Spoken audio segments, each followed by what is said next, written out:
Hello, my name is Malia Lazu, and I am the Executive Director of Epicenter Community, formerly known by our programming with Future Boston.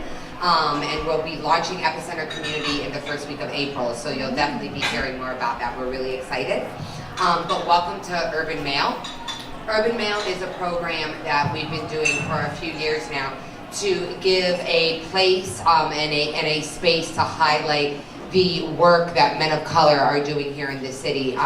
So each quarter we pick a different topic and we ask some of our esteemed, kick-ass Bostonian men to come and join us and tell us about their work. We're really excited about this month, which is we're going to be talking about mentoring. And the reason why we're talking about mentoring is we just completed a project, some of you participated in it, called International Mentoring Day with the Muhammad Ali Center. And so it was to really promote the values of Muhammad Ali and the Muhammad Ali Center, and talk about global mentoring and really using Muhammad Ali as that icon coming out of the US, but really being a global mentor to everyone. And so we were excited about continuing that conversation around mentorship. So before we get started, I want to thank Back Bay Social Club for giving us this wonderful space as always. I'd love to thank Zine and Jomo for doing our DJing and our video recording. Thank you. They're really here for the big bucks that we pay them. And so thank you. Also, please, feel free to go up and get drinks, tip your bartender. His name's James, he's awesome, and he'll keep us drinking all night. Housekeeping, bathrooms are behind this curtain right here, so if you have to go, that's where they are. And I also like to highlight some of the photography that you see around here was done by a local photographer named Derek Lumpkins, who is the director of Northeastern Crossing, and also the former executive director of Discover Roxbury. So with that, I want to welcome all of you, and also welcome our panelists. And I'm sorry, I'm seeing Aaron take a picture, which reminds me I have to thank Erin Anderson. So please give Erin a round of applause, who is the woman in charge of all of this, and she's our amazing program director. So before we get started with our panelists, just to talk a little bit about the Mentoring Day, and why we thought it was important to talk about mentoring. Primarily because the conversation around mentoring, happens a lot of times, especially in this country, in a very formal way. So we talk a lot about formal mentoring, business mentoring, big brothers, big sisters, right? But it's much more of a formal mentoring. And yet we know that we do mentoring every day. I'm sure everyone here is a mentor to someone. And even if you don't think you are, there's someone out in the world who thinks you're their mentor, and participates in that. And we really wanted to elevate that part of the conversation of mentoring, how it's not just some business thing that you're lucky to get on a track of and you start getting mentored to be successful, but it's really part of our human condition. It's what we do to continue to exchange knowledge about our community, about our culture, and about our traditions. So the last thing I will say about that is that our hopes for this International Day of Mentoring with this center is to actually have mentoring discussions like this, but much larger, and also on the global scale, and finding ways to connect us, whether that's through telepresencing or other ways to really have us connect, and maybe even find some mentors from not in this country that we could build relationships with. So with that, I want to welcome our amazing, amazing panel. Whenever we're thinking about doing an Urban Mail, we're sort of like spoiled for choice. I think that this is a city that's filled with amazing, amazing men and women doing incredible work. And I should say that this is not just a men-centric event. We're going to talk about women. We kicked off with women, but we did think that it was important that men of color had a space in the city to come together. So that's why we are highlighting men and their work here. So with that, I want to recognize and introduce Reggie Williams in the middle here, who is is, I don't have your title, but he's the like kick-ass dude at Press Pass who keeps everything running on time and keeps Joanna and Kara sane. So that's Reggie Williams. I'd also like to introduce Tony Richards, who is the Executive Director of Youth Design and also one of the sharpest dressed organizers in the city. And when we were thinking about doing mentoring, and we really wanted to have an intergenerational conversation, and many folks might know sometimes intergenerational can be a little tough, right? You really have to pick the right intergenerationals. And so when we were thinking of who was going to be our right intergenerationals, Bruce Bickerstaff came up with the Roxbury Land Trust. Just a community activist, and also one of the sharpest dressed men. I see him walking down the street and I'm like, you have to do trainings. He's in like hats and fedoras and just sharp. And it's so great to have you, Bruce, here and to have you representing your generation. We're really happy to have you. A true elder. He listens as much as he talks, so that's wonderful. So we're gonna get started. And really I would love for each of you to talk about, we talked about it a little earlier, but when you think about mentors, talk a little bit about who they have been for you, who are some life figures for you that have influenced you, and why. OG. Go ahead. OG? Okay. OG first. Well, I guess my earliest mentors have been my brothers. I'm from that historical, as they say, black family, single mom, but single mom, many family members. I was born in Pittsburgh, raised in Ohio. I have 7 brothers and 1 sister. I must say that my background has been more from the matriarchal side than the patriarchal side. Because my mom and aunts taught me my social poem, my history, taught me who I am and where I am from, beyond the shores of this Western country called USA. But beyond that, I think that set a tone. I'd just say my first male mentor it would be my brother. My brother-in-law acted as my father figure as I came up, because in our generation, families intermixed and melded according to the times and necessity for survival, where the jobs were, who was doing what, who would take care of the young folks. So, but he was one person who was of strong character, middle class upbringing, and he left me with things that I even think of and use today in my life. So again, one of the points from the maternal side is the sensitivity about the people within my village, whether it's here or across the waters, wherever that may be. I think it's around interaction through mankind or personkind. I don't know if that's more PC. Yes. So I'm going to toss it over. And as the conversation goes along, you hear more, because they might have to rustle the mic. Well, thank you, Bruce.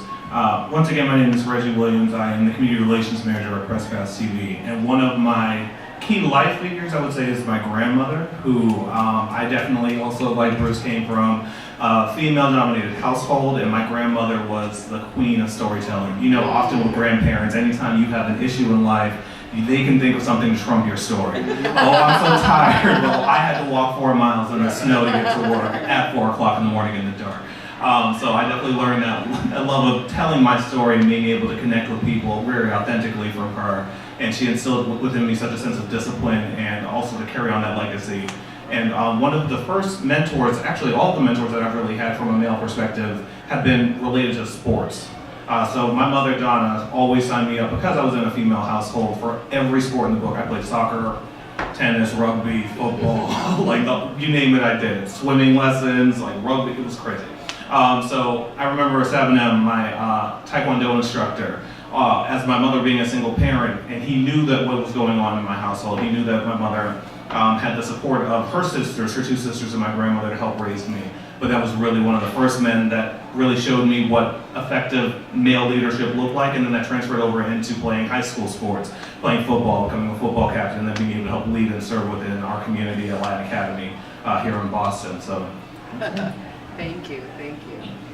I'm just excited to be up here with Bruce and Reggie, which is pretty cool for me. I know initially my grandmother is probably my biggest mentor in my life, just her being a mother of 7 boys, originally from the South. She's from a small town in Georgia called Camilla, Georgia.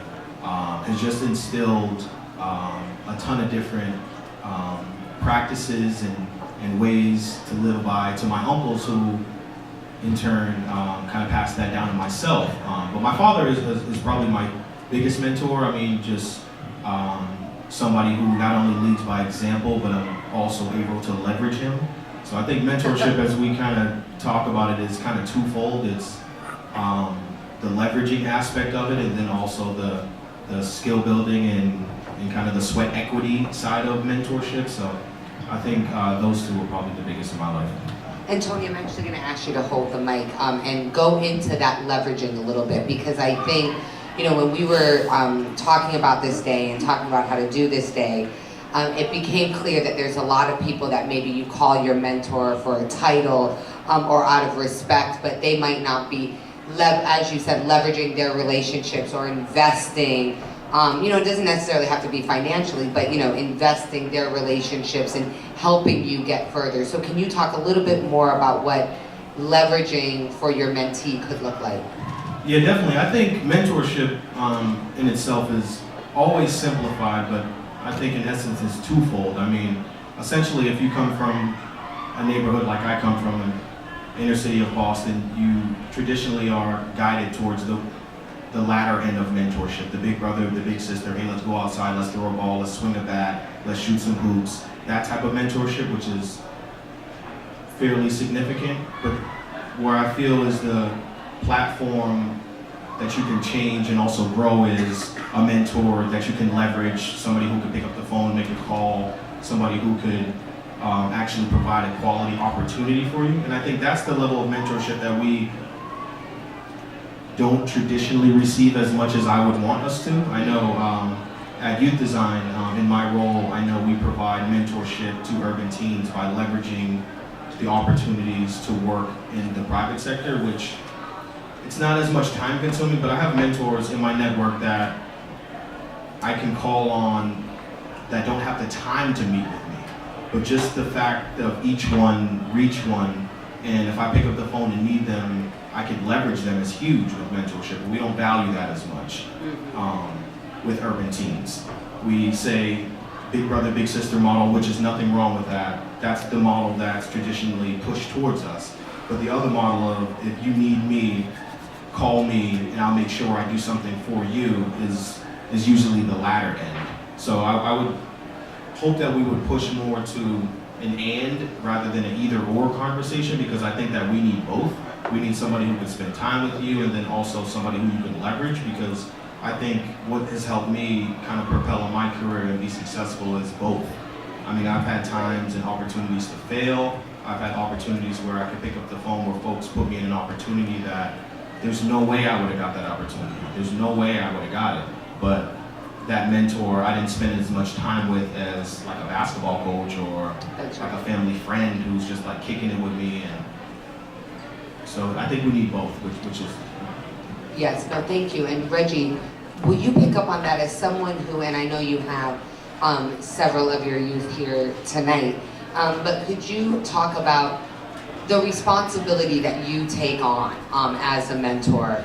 And you know, I mean, obviously, if you come to 22 Warren, please come and visit us.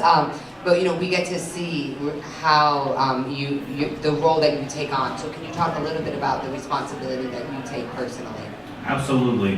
While working with the Archetype program for what we currently offer at Prescott CV through our Media Leadership Institute, I had the opportunity to really grow and develop and have conversations with people of my age and of my social class around what was going on and affecting us in the community, and capitalizing on that 10 years later now to work as a mentor for our next generation of producers is something that's incredibly important to me, not only because I am an African American male in the community doing this work in the nonprofit sector, but then also too, it's about looking out at these spaces and seeing what do they need.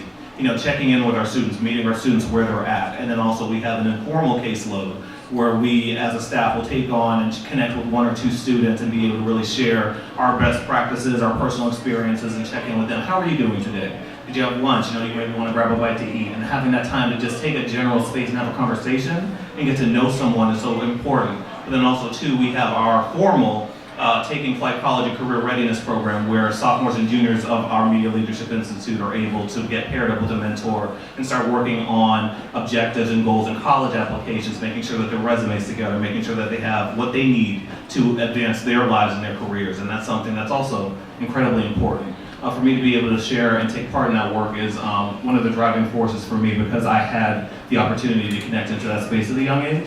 And I really want to be able to connect further so that we have an inclusive and reflective media that is coming from individuals. And my kids are all at the back here. I'm shouting you guys out. Love you guys so much. Definitely having the opportunity to help them create media that matters. It's incredible. Wonderful. Wonderful. Thank you so much, Bruce. I want to ask you the question, and especially as someone who has lived a couple of decades and has seen the, just seen how, I guess this is my question, do you still have mentors, or are you only a mentor, or is there a place where you can go, where someone can feed you, and can support you and love you? And I asked the question, so are you still able to find that? Absolutely. Not as many as I once did, because they, but really, I think that we all, at every age level, need advice, or those portals of advice to kind of filter through certain classes.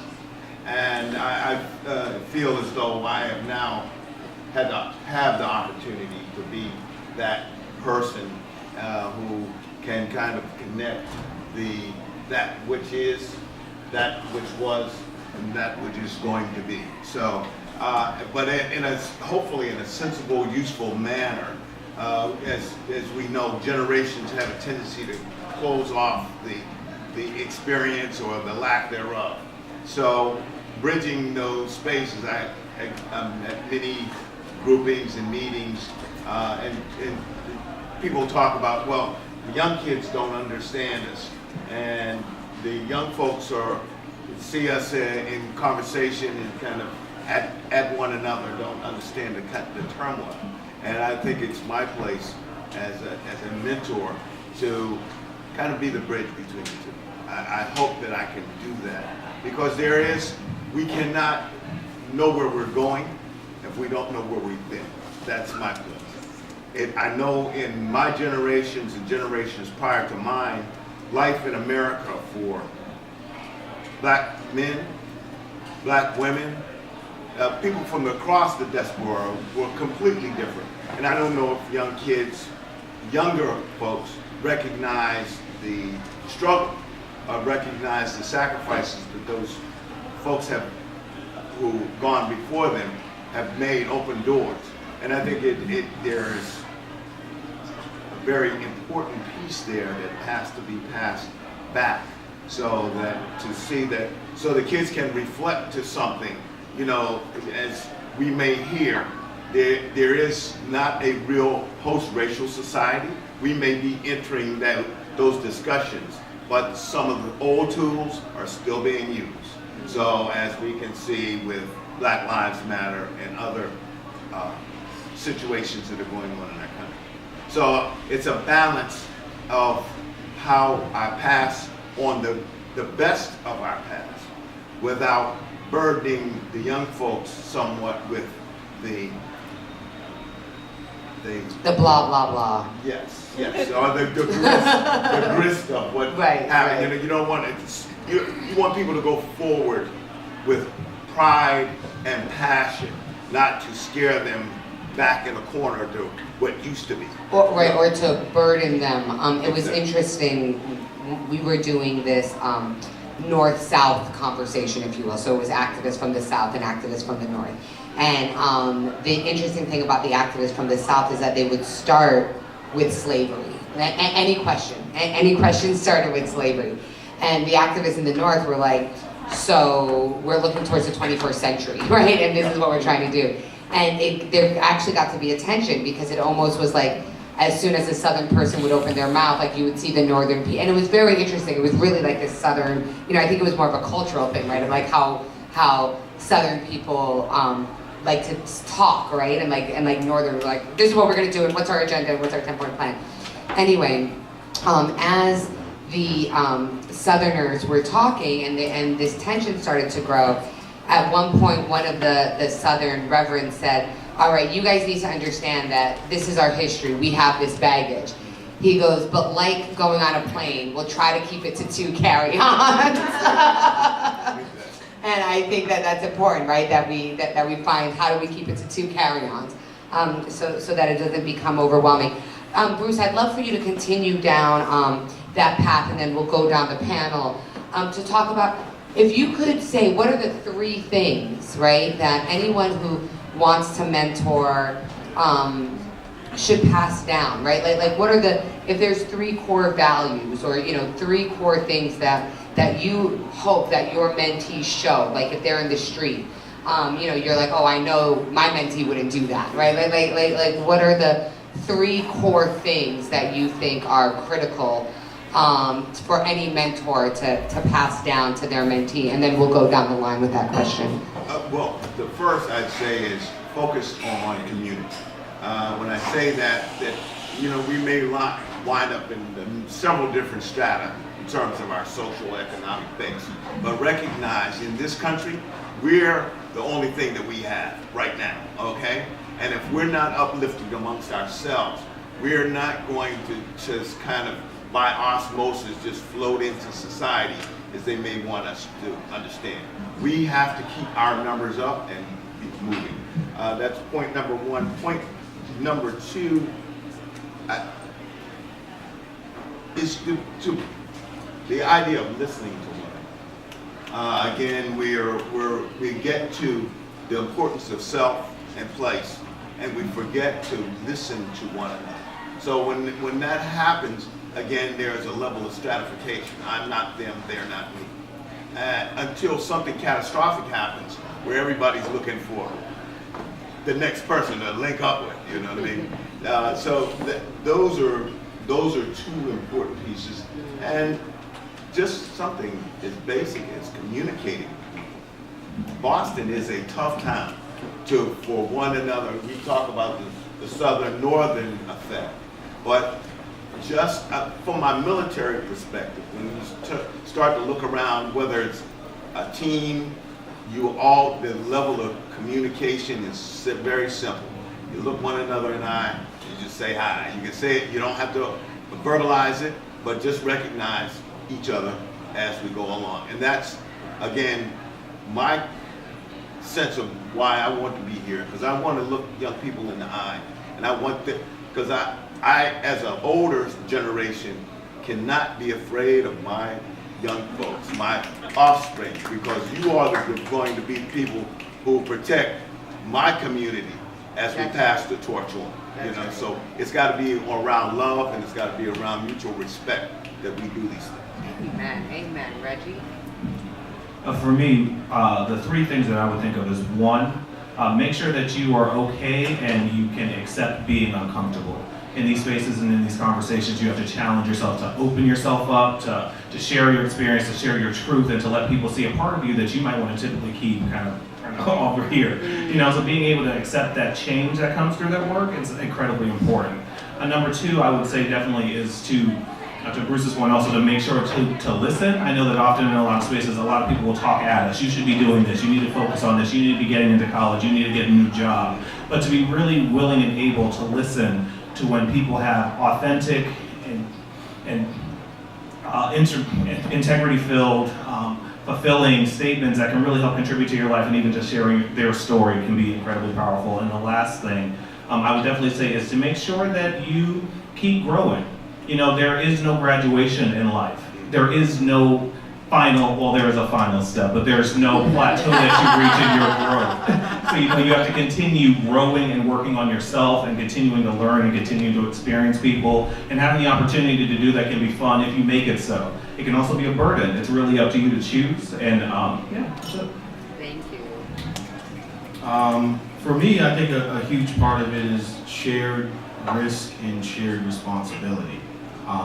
So essentially, I mean, LA is one of my mentors, and I brought him along with me. And I think the value proposition with mentorship should be essentially when the young person wins. So as LA transitions and he wins, we have shared risk and responsibility. So essentially, I win also, right? So I think the value proposition is also huge. So I think one of my biggest mentors that I'm always embarrassed to tell everybody because it's not traditional is one of my uncles who was a career criminal.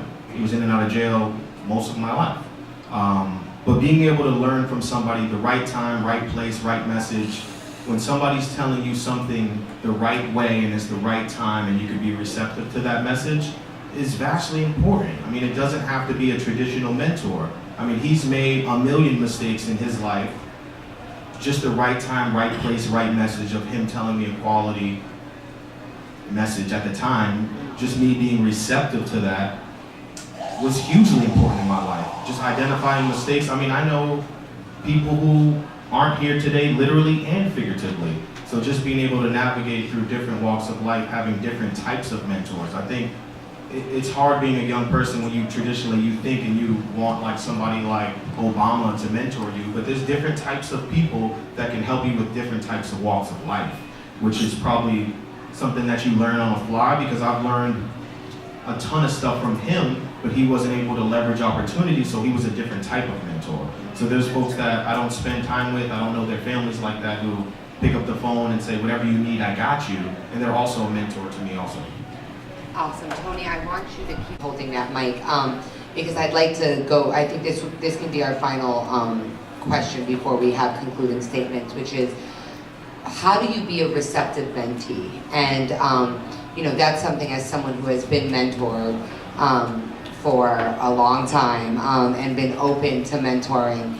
There's definitely times where I'll feel the wall, right? Like I know my mentor is saying, come to this, right? Come to this meeting, sit here on this table, talk to this person. And as a matter of fact, I was actually just telling a story about your dad, but about Mel King as a, who's been a mentor of mine. And he was working with someone that I didn't like. And so I went down to the, you know, tech center and I was like, right? Like, blah, blah, blah. And he was like, okay. And then, you know, what could I do, right? I was like, all right, well, I'm going, but this is wrong. And like, whatever. And he let me go out. And then literally, like, that evening, there was an email to me and to this person I was just talking about, telling us to come in for lunch with Mel King, right? And like, we were gonna have to sit there and I was gonna have to eat all my words that I just was, and I was gonna have to buck up and grow up and know that I was in the movement and this isn't about shit like that, right? Like, so there's something about a mentee being receptive, right? And understanding that this person is telling you this because they love you and because they are trying to make it better. And so I wonder if you can talk about, to start, and then we'll go down the line about, you know, how do you help anyone who you might be mentoring get receptive and be, you know, because there is a courage, right, in being vulnerable with someone like a mentor. So I would love for you to talk a little bit about the receptiveness of mentees. Yeah, no, definitely. I think with the mentor model, we think of it as being like this hierarchy model, and you're supposed to learn from the top, feeding the knowledge down to the bottom. But it should be both sides of it. So everybody who I mentor, I'm also a mentee. So this young brother here who I brought with me, I learn as much from him as he learns from me. So we have to kind of flip the model of traditional mentorship and just being receptive and having a willingness to learn as a person before you transition into a space of a mentor. So it gets to a point where I try to learn as much from people who I mentor, people who I have experiences with, people who I have interactions with to make me a better person and to learn more outside of mentorship. So I carry those practices and those principles with me into mentoring. So then I try to be receptive to what's going on in the world, what type of music is going on. I want to know everything because I'm going to teach you as much as you teach me, and hopefully it's a two-way street. So I think that's huge. Yes, sir. Thank you. For me, one of the biggest things in a mentee relationship, and also Tony, I completely agree with your point in terms of to be a mentor, you have to be menteed and vice versa. It's also that you don't know what you don't know. And having the courage, to your point, Malia, and then also having the willingness to take on that risk to bet in yourself and to bet on that experience is something that's incredibly important because that's the ultimate return on the investment. While other people are working on themselves, if you're not putting in that same hard work, that dedication, that time, and being open and listening and learning along the way, you can create the framework to put yourself in the places that you'd like to be in life. And it's about taking that risk. It's really about taking that step. And if you don't, the results will ultimately show in either favor. I've run out of words. So, but I agree with both Tony and the fellow to my left. Part of it is well, as they say, you have to listen as well as speak. And in that exchange, you can find that, if you're wise, you find that chemical balance. I remember my son talking to me about KRS-One when I was Mr. Anti-Rap, and that was a long way ago. And he was talking about the social value of the words. So it slowed me down. I listened, and I heard something there that had value. It was not misogynistic, but it was revolutionary. And from that time on, I was able to talk to my fellows about the value of rap. I You said, are your kids listening to KRS-One? It's okay, it's okay. Listen to it. Come here. Right. You're like, no, 2 Live Crew. Oh, no. That one has to go. Well, everything has its edges. But I think in conversation, as you speak to Tony, you find if you can have that kind of exchange, you use your wisdom with the young person's energy and find where that balance is and where that melding can be, an amalgamation, and launch that person forward. Because young people have the energy, we may have the knowledge, but we have to be able to impart that in a way that's usable to the person who is our mentee. So I continue to as well as mentor, to be a mentee only because I know that I don't know. And I think there are better ways. And sometimes that better way comes from the mouth of youth. So you have to keep your eyes open and your mouth shut, and I'm about to do that. Thank you. All right, so I'm going to close by asking each. You guys can hear me, right? Can you hear me? Okay. I'm like, I've never had that problem. I would like to ask each of you to close by giving us, and this isn't on the list, so I'm putting you guys on the spot. This is like impromptu, but giving us a book that is like maybe one of your go-to books that you pass to a mentee or that a mentor has given you. Like what is one of those books that has come through a mentor relationship with yours? And why don't we start with Reggie? For me, one of the books that I would pass on to a mentee would be Octavia Butler's The Parable of the Sower. You know, having the opportunity to read about this futuristic sci-fi environment where these people are experiencing situations that aren't too different from what we're going through, from a different context, and to be able to connect to that story and to that growth and to these intergenerational relationships and how they play a part in our lives is something that's incredibly powerful. And it also helps to expand that mindset and to see that possibility and what else could be out there as we all grow and, you know, go through our journey as humans. So that would be my book. Wonderful. Title of that book, brother, again? The Parable of the Sower by Octavia Butler. Octavia Butler, absolutely. Tony. So in my spare time, I read a lot of militant books, so I'm not going to go too deep into that. It's interesting that you said that because a lot of times, the first book that I've ever read cover to cover was suggested by one of my mentors in high school. He was a dean. His name was James Cradle. He suggested the autobiography of Malcolm X. That was literally the first book that I've ever read, like cover to cover. I just have a quick question on that. Who here has read the autobiography of Malcolm X? Everybody, right? I really feel like that should be like, I don't understand why that book isn't on like every reading list in high school. It's like, it's been life-changing for everyone in this room, right? I mean, I called my mother the blue-eyed white devil after reading that. I told her she couldn't raise me to be a strong black queen. So I think I got militant that's after that probably my go-to book. It's easy to read. If you read it a few different times, you can catch lessons at a few different points of the book. I think probably the most transformational point for me, I mean, one of my uncles who was in and out of jail was probably the time when Malcolm X was in jail, the transformation that he went through just being incarcerated and the kind of residual effects that it had on the rest of his life. But I mean, that's probably the most starking. I mean, it's easy to read for young people. It's engaging. Once you get to kind of probably like 20, 30 pages in, it's real captivating. So that's definitely a book I would suggest. And I read that book probably once a year. I took a trip to New Jersey this past week, and I brought a few books, and I ended up reading that book like more than once, just peeling through it, kind of like a magazine, because it's entertaining. There's different like lessons and a ton of different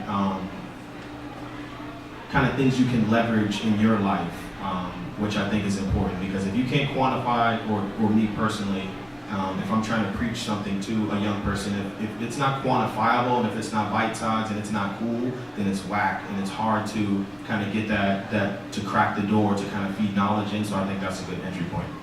Thank you, Bruce. Of course, I'm the oldest, so I have three.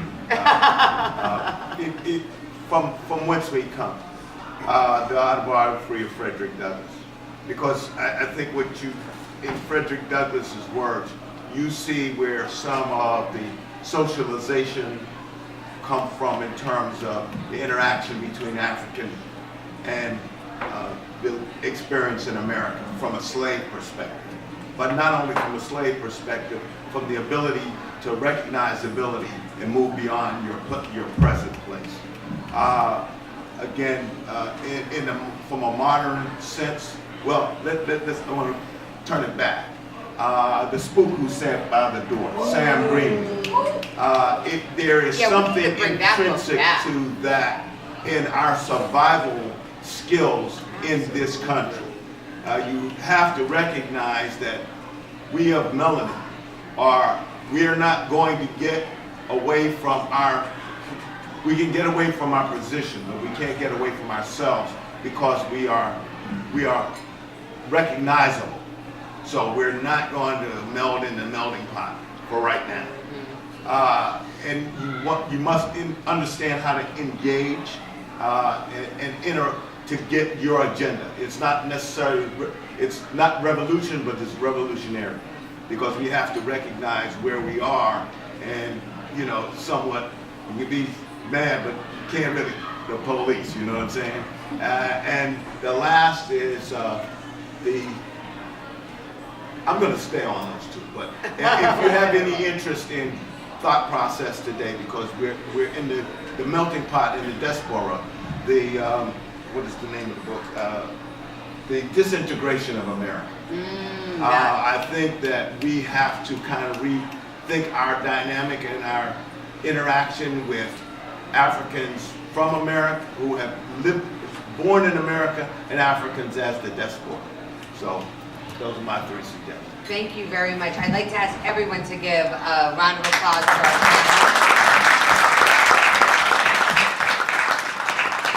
And actually, I'm going to throw out my book, which is Starfish and Spider. So that's one of my Bibles that I pass out to everybody. I'd love to open it up. We have time for a couple questions before we go. We're going to start with Joanna in the back, and then Jeremy. I have a question as far as, whenever you work with young people, I think the assumption sometimes is that you have it all figured out. Wait, I'm sorry. Can you guys hear her, or do I need to do Oprah? You can hear her. You can. Yeah, she doesn't have that problem either. So that you have it all figured out, while you might still be struggling and be a mentor with whatever it is, depression, your past, your current situations, what you're dealing with. So how do you reconcile those two, where you're able to guide somebody while still not being fully, quote unquote, arrived yourself, and be a person in development, and keep it authentic and genuine with those young people that you serve? That's a great question. How do we go through this process together? Well, I think most people, I would say, the attraction of people's interest in what they're doing. There are many times that young folks approach me because they have an interest that they feel as though conversation will get them to another place. Sometimes you just have to butt in, but most, I think that there are always opportunities for a mentor. There's always opportunities because there are people who are trying to get, as you said, get where you're going or find your peace. Sometimes it's not about an economic endeavor. It's just how do you traverse through the world that we live in today. Bruce, that's actually a great point. I'm sorry, wait, before you pass the mic, because I'd love to talk, and I think I heard a little bit of that in Joanna's question, which is, do we heal as we mentor, right? I mean, like, does it reaffirm, like, what do they say? You don't know something until you teach it, right? I mean, is there an affirming process in that, where you can look at your I mean, I'm trying to think if I've ever had this happen to a mentor of mine, but where the mentor is like, I don't know and I'm scared, right? Like, but sort of, is there a healing in that symbiotic relationship? Certainly, and I'm going to pass it. Thank you. I'm really glad that you brought up the point of healing, Malia, because as a youth worker, after taking a training with the Boston Public Health Commission, we had to be reminded that it is a bit traumatizing to go through and experiencing things and take on the weight that our students go through, but then to still have to be separate and say, oh, okay, well, as much as I care, as empathetic as I can be in this situation, I still need to provide a critical level of service to help you get through the situation and to help get you back on your path and course. And that's something that is incredibly powerful, but it's a dangerous line to dance on because, as our students go through things, you come in, you think about experiences that you've been through, maybe a bad fight or, a car accident or something that really affected your life. And being able to document that and to share that is empowering, but it's also too, like I said, scary, and it's an incredible testament to our capacity to grow as a community and to really provide that village atmosphere where our students are able to get the full services that they need, that we can all step up and lift them up together through our collective healing and that tribe mentality and really being able to bring that back into the work. But as a youth worker, as a mentor, it's a burden to bear, but it's a challenge that we take on daily. Thank you. I feel like a band up here. I think it's interesting for me because I know I work with a lot of young people and help them transition onto opportunities, mostly in the private sector. And I think as much as I lead, I probably learn more than I lead. And I relate more to the young people than the doors in the rooms and the spaces that I'm in. So every day, I'm more comfortable being around creative urban teams, mostly from Roxbury, Dorchester, Mattapan, than I am in a boardroom of Fidelity brokering an opportunity for 20 jobs. Twice Right? on So Sunday. it's more learning than leading. But it's definitely a little bit of both. And I mean, I think they mentor me a lot more than I think that I mentor them. So I think it's, in my mind, it's probably 70-40. In their mind, it may be 80-20 the other way, right? So as far as every day, just making sure making sure I'm learning from young people and just identifying them and meeting them where they're at and just learning who they are. I mean, we just make decisions for young people too much, like to them rather than for them a lot. So just taking a step back and just being receptive, I think is just huge, and it's undervalued. And I mean, we're in a space where it's good that we're kind of keeping it real. We talk a lot about just providing quality opportunities for young people, and we don't even know their name.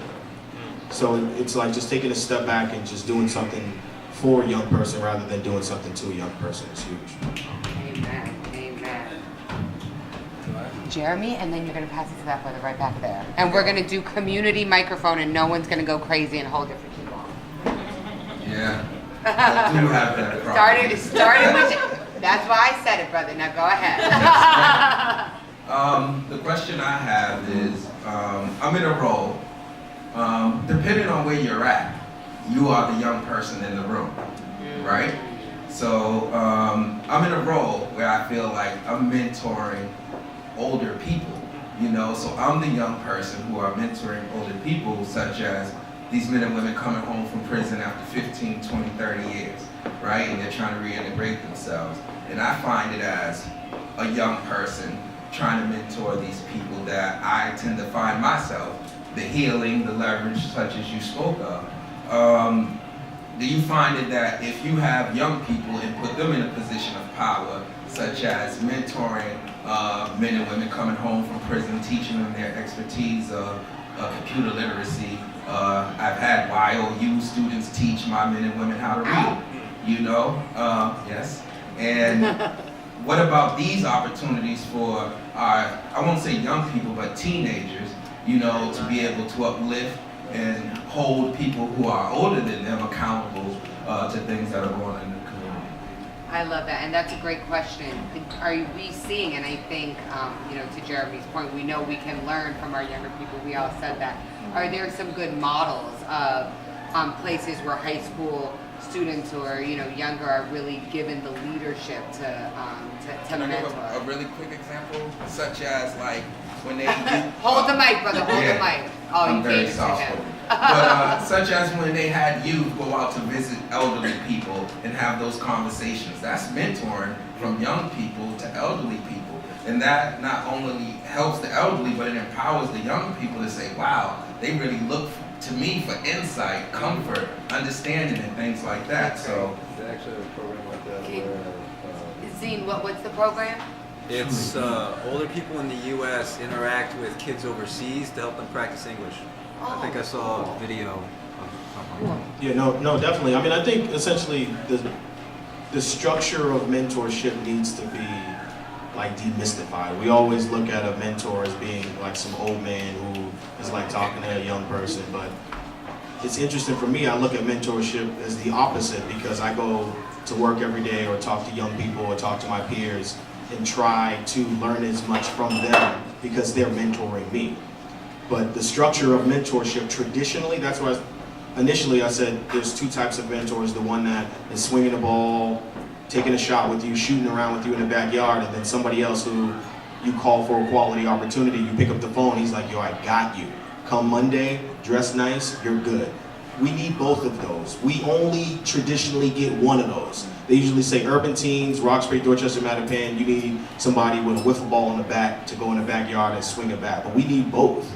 So I think just kind of demystifying the whole structure of mentorship is important. I mean, Right. within the work that we Including the do, age construct, yeah, the right? age It's construct, like, how when it's you like think of structured, mentoring, it's you think of it it's like so convoluted where it should be peer-to-peer mentorship.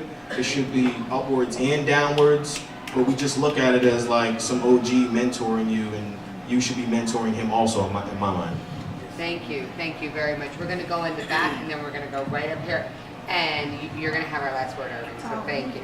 Thank you.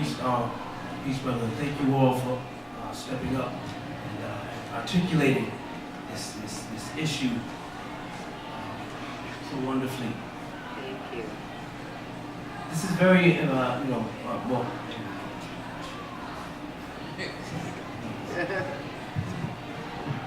The elder spoke about passing the torch, and I would like for you all to speak about elements of this torch.